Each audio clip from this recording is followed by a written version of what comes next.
گئی وہ عالمی طاقتیں؟ کہاں گئے وہ تہذیب کے ٹھیکیدار جو ہمیں تہذیب سکھاتے ہیں؟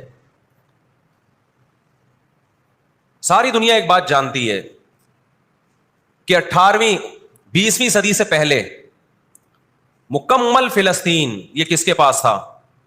بولو بھائی. یہ عربوں کے پاس تھا، مسلمانوں کے پاس تھا، ایک عرب کنٹری تھا. کون سے لا اور کون سے قانون کے تحت اس کو یہودیوں کے حوالے کیا گیا؟ زیادہ لمبی بحث نہ کیا کریں، ماضی کی طرف جاؤ.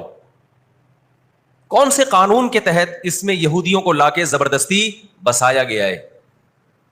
آج بہت سے لبرل لوگ، سیکولر لوگ یا وہ مذہبی لوگ جو اصل میں ان کے دماغ میں سافٹ ویئر سیکولرزم ہی کے انسٹال ہوئے ہوئے ہیں، انہوں نے لبادہ مذہب کا اڑا ہوا ہے.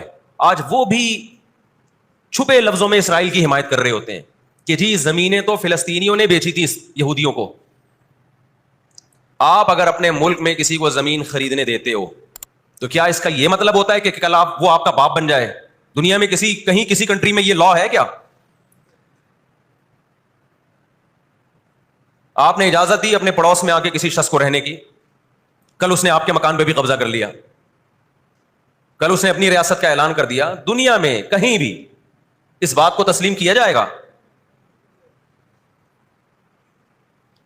دنیا میں 2 بڑی جنگیں ہو چکی ہیں، ان دونوں بڑی جنگوں میں کہیں بھی کسی مسلمان کا نام بولو نہیں آئے گا، کہیں بھی نہیں آئے گا کہ یہ کسی فلاں مسلم کی وجہ سے ہوئی ہے یہ جنگ.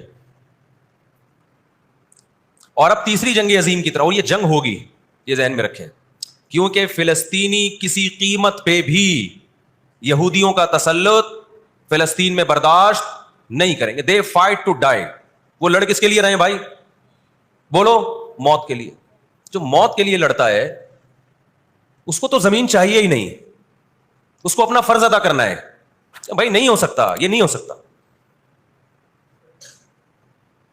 اگر آپ فلسطینیوں کو دبانے کی کوشش کرو گے کہ جنگ کے زور سے ہم ان کو دبا کے ان پہ تسلط قائم کر لیں، تو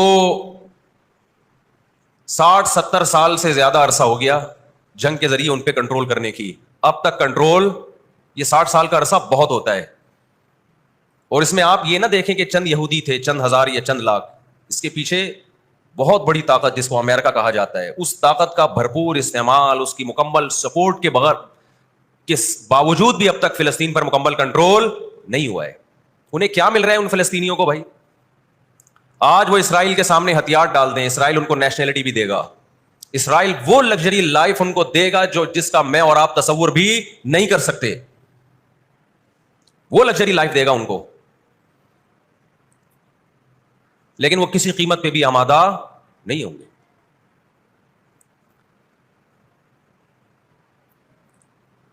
تو افسوس ہمیں اس پر ہوتا ہے کہ جب ہم نیٹ پہ دیکھتے ہیں نا انڈیا ساتھ دے رہا ہے اسرائیل کا، اوپر سے کچھ بیان داغ دیتے ہیں تھوڑے سے فلسطینیوں کے حق میں تاکہ لوگوں کی تھوڑی سی ہمدردی ہمیں ملے. پس پردہ مکمل کس کو سپورٹ کر رہا ہے؟ اسرائیل کو. امریکن نیوز چینل بھی اوپر سے بیان دے دیتے ہیں فلسطین میں ظلم ہو رہا ہے، ہم نے اس کو روکنا ہے. مکمل سپورٹ کس کو کر رہا ہے؟ امریکہ، اسرائیل. اور برطانیہ تو ہے ہی اس فساد کی بنیاد رکھنے والا. رپورٹیں تو BBC بھی پیش کر رہا ہے فلسطینیوں کے حق میں. لیکن جو ریاست BBC کی مالک ہے وہ سپورٹ کس کو کر رہی ہے؟ اسرائیل کو. دیکھو ہم نہ یہودی کے خلاف ہیں، نہ عیسائیوں کے خلاف ہیں، نہ ہندوؤں کے خلاف ہیں، نہ سکھوں کے خلاف ہیں. ہندو، سکھ، عیسائی اور یہودی، ان کے بارے میں ہمارے پاس قرآن کی واضح تعلیمات ہیں. لا اکراہ فی الدین قد تبین الرشد من الغی. دین میں کوئی زبردستی نہیں ہے، کسی شخص کو مذہب کی تبدیلی پر مجبور نہیں کیا جائے گا، کیونکہ اللہ نے سیدھا راستہ اور غلط راستہ 2 اور 2 4 کی طرح بیان کر دیا ہے. جس کا دل چاہے سیدھے راستے پہ چلے، جس کا دل چاہے برے راستے پہ چلے. قرآن نے یہ بھی واضح کر دیا کہ آپ کسی پر زبردستی نہیں کر سکتے، تلوار کی زور سے کسی کو اسلام میں داخل نہیں کر سکتے. اے اللہ ہم نے ان غیر مسلموں سے سلوک کیسا کرنا ہے یہ بھی قرآن نے بیان کر دیا. لا ينهاكم الله عن الذين لم يقاتلوكم في الدين ولم يخرجوكم من دياركم ان تبروهم. 28واں پارہ. جو بھی غیر مسلم ہے، چاہے وہ یہودی ہو، چاہے وہ عیسائی ہو، چاہے وہ ہندو ہو، سکھ ہو، بدھسٹ ہو، اللہ فرماتے ہیں اللہ تمہیں ان سے اچھے سلوک سے منع نہیں کر رہا، بلکہ اچھے سلوک کا اللہ تمہیں حکم دے رہا ہے. ہمارے نبی صلی اللہ علیہ وسلم جب کوئی یہودی بیمار ہوتا اس کی بھی عیادت کے لیے اسی طرح جایا کرتے تھے جیسے کسی مسلمان کی عیادت کے لیے جاتے. ہمارے نبی کی زوجہ ایک یہودی خاندان سے تھیں, وہ اپنے یہودی خاندان کو ہدیے دیا کرتی تھیں.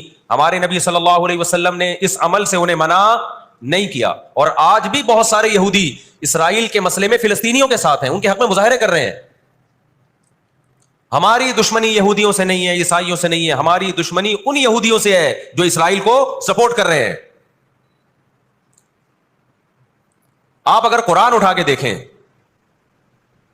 اللہ تعالی نے اپنے محبوب ترین پیغمبر موسیٰ کلیم اللہ وقربناہ نجیہ, جن کے بارے میں قرآن کہتا ہے وہ پیغمبر جن کو کوہ طور پہ بلا کے میں ان سے سرگوشیاں کیا کرتا تھا, اس پیغمبر کو اللہ نے اس قوم کی طرف بھیجا. کس قدر ٹینشن دی یہودیوں نے موسیٰ علیہ السلام کو, کیسے معجزے اپنی آنکھوں سے دیکھ رہے ہیں.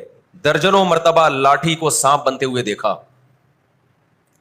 سمندر کو اپنے سامنے دو ٹکڑے ہوتے ہوئے اس قوم نے دیکھا جو آج اسرائیل پہ قبضہ, فلسطینیوں پہ ظلم کر رہی ہے.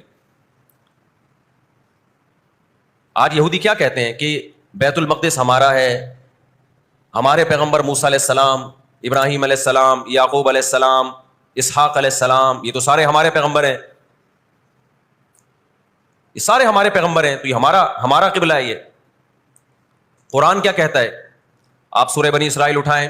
وَقَضَيْنَا إِلَىٰ بَنِي إِسْرَائِيلَ فِي الْكِتَابِ لَتُفْسِدُنَّ فِي الْأَرْضِ مَرَّتَيْنِ وَلَتَعْلُنَّ عُلُوًّا كَبِيرًا فَإِذَا جَاءَ وَعْدُ أُولَاهُمَا بَعَثْنَا عَلَيْكُمْ عِبَادًا لَنَا أُولِي بَأْسٍ شَدِيدٍ فَجَاسُوا خِلَالَ الدِّيَارِ وَكَانَ وَعْدًا مَسْئُولًا ثُمَّ رَدَدْنَا لَكُمُ الْكَرَّةَ عَلَيْهِمْ وَأَمْدَدْنَاكُمْ بِأَمْوَالٍ وَبَنِينَ وَجَعَلْنَاكُمْ أَكْثَرَ نَفِيرًا إِنْ أَحْسَنْتُمْ أَحْسَنْتُمْ لِأَنفُسِكُمْ وَإِنْ أَسَأْتُمْ فَلَهَا فَإِذَا جَاءَ وَعْدُ الْآخِرَةِ لِيَسُوءُوا وُجُوهَكُمْ وَلِيَدْخُلُوا الْمَسْجِدَ كَمَا دَخَلُوهُ أَوَّلَ مَرَّةٍ وَلِيُتَبِّرُوا مَا عَلَوْا تَتْبِيرًا. اللہ کہتے ہیں ہم نے تمہیں 2 چانس دیے بیت المقدس میں, 2 چانس, 2 دفعہ ہم نے تمہیں بیت المقدس پہ غلبہ عطا کیا, لیکن جب تم نے بدعمالی کی, تم اپنی تاریخ اٹھا کے دیکھو, 2 دفعہ تمہاری بیت المقدس میں دھنائی ہوئی ہے, 2 دفعہ تمہاری پٹائی ہوئی ہے بیت المقدس میں, اور وہ تمہاری بدعمالیوں کی وجہ سے ہوئی ہے. تو یہودیوں کے ہاتھ سے جو بیت المقدس نکلا ہے وہ ہماری وجہ سے نہیں نکلا, وہ کس کی وجہ سے نکلا ہے؟ ان کی اپنی ناشکریاں اور اپنی بدعمالیوں کی وجہ سے نکلا ہے. اللہ نے پھر عیسائیوں کو غلبہ عطا کیا بیت المقدس پہ. دنیا میں 3 مسجدیں ایسی ہیں جو اللہ کی نظر میں بہت مقدس ہیں, اور ان پر حکومت کرنے کا حق, کنٹرول کرنے کا حق اسی کو ہے جو اللہ کے دین برحق کو ماننے والے ہیں. یہ اسلام کی روشنی میں ایک مسجد حرام, ایک مسجد نبوی اور تیسری مسجد اقصی, یہ اسلام کی روشنی میں. اور دنیا کے قوانین کی روشنی میں بھی دیکھا جائے, ہو سکتا ہے یہودی کہ میں اسلام کو نہیں مانتا, امریکہ کہے میں اسلام کو نہیں مانتا, آپ نہ مانیں اسلام کو, لیکن آپ ریاستوں کے حقوق کے تو قائل ہیں نا. 18ویں 19ویں صدی کے آخر میں دنیا میں جن ممالک کی لکیریں کھنچ چکی تھیں, پوری دنیا کا معاہدہ ہے, پوری دنیا کا ایگریمنٹ ہے کہ جس ریاست کو ہم نے تسلیم کر لیا ہم اس کے خلاف مسلح لڑائی, بولو نا, نہیں لڑ سکتے. مجھے ایک بات بتاؤ, آج اگر برطانیہ اٹھ کے پاکستان پہ حملہ کرتا ہے, دنیا کس کو برا بھلا کہے گی؟ بولو نا, کیا ہو گیا؟ برطانیہ کو کہے گی نا. اگر وہ کہے کہ میں یہاں پہلے حکومت کر کے گیا ہوں, یہودی کہتے ہیں نا ہم نے بیت المقدس پہ حکومت کی ہے لہذا ہمارا حق ہے. بھائی حکومت تو برٹش نے بھی کی ہے پورے بر صغیر پر, لیکن آج کیا برطانیہ کو اجازت دی جائے گی کہ چونکہ آپ پہلے ہندوستان پہ حکومت کر کے گئے ہیں لہذا آپ دوبارہ بھی اٹیک کر سکتے ہیں؟ کیا دنیا کے کسی قانون میں اس کی اجازت دی جا سکتی ہے؟ یہی کہا جائے گا بھائی ونس اپون اے ٹائم, اب جب ایک کنٹری بن گیا ہے اور آپ نے اس کو ایز اے کنٹری تسلیم کر لیا ہے, دنیا نے تسلیم کر لیا ہے, اب اس کی لکیریں کھنچ چکی ہیں, اب اس سے 1 انچ بھی دنیا میں کسی کنٹری کو اس سے آگے بڑھنے کی اجازت نہیں ہوگی تو یہ بین الاقوامی لا اور بین الاقوامی قانون کی روشنی میں جرم سمجھا جائے گا. فلسطین اور بیت المقدس اسلام کی روشنی میں بھی مسلمانوں کا ہے, اور بین الاقوامی قوانین کی روشنی میں بھی کس کا ہے؟ مسلمانوں کا ہے وہ. تو 2 وجوہات ہیں. تو آپ بتاؤ اتنی بڑی وجہ کے ہوتے ہوئے کیا فلسطینی وہ مسجد چھوڑ سکتے ہیں کیا؟